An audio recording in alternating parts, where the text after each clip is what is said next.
Richard Milhous Nixon, January 9, 1913 – April 22, 1994, was the 37th President of the United States, serving from 1969 to 1974. A member of the Republican Party, he previously served as a representative and senator from California and as the 36th Vice President from 1953 to 1961 under President Dwight D. Eisenhower.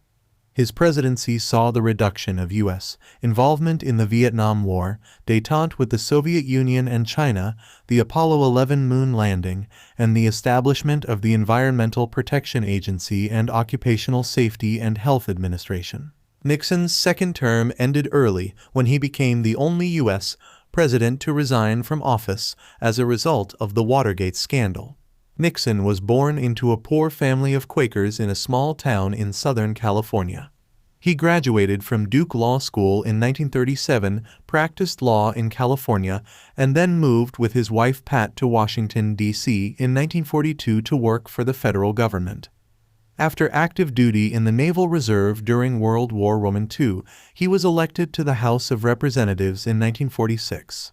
His work on the Alger Hiss case established his reputation as a leading anti-communist, which elevated him to national prominence, and in 1950 he was elected to the Senate. Nixon was the running mate of Eisenhower, the Republican Party's presidential nominee in the 1952 election, and served for 8 years as vice president. He narrowly lost the 1960 presidential election to the Democratic Party nominee John F. Kennedy. After his loss in the 1962 race for governor of California, he announced his retirement from political life.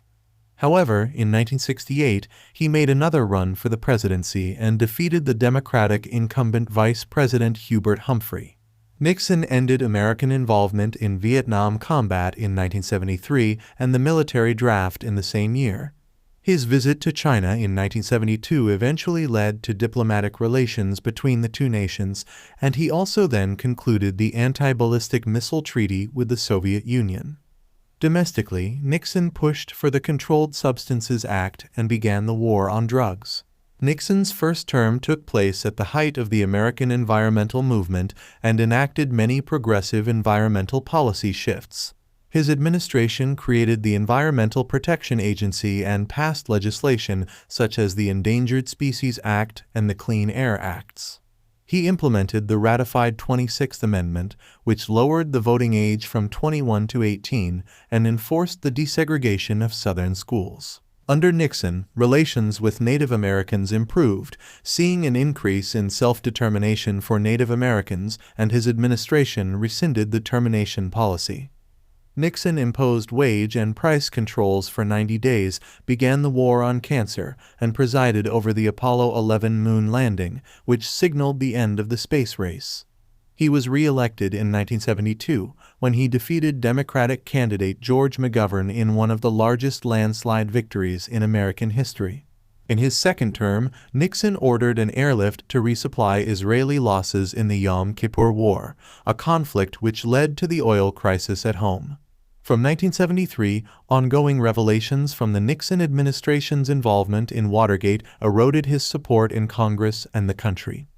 The scandal began with a break-in at the Democratic National Committee office, ordered by administration officials, and escalated despite cover-up efforts by the Nixon administration, of which he was aware.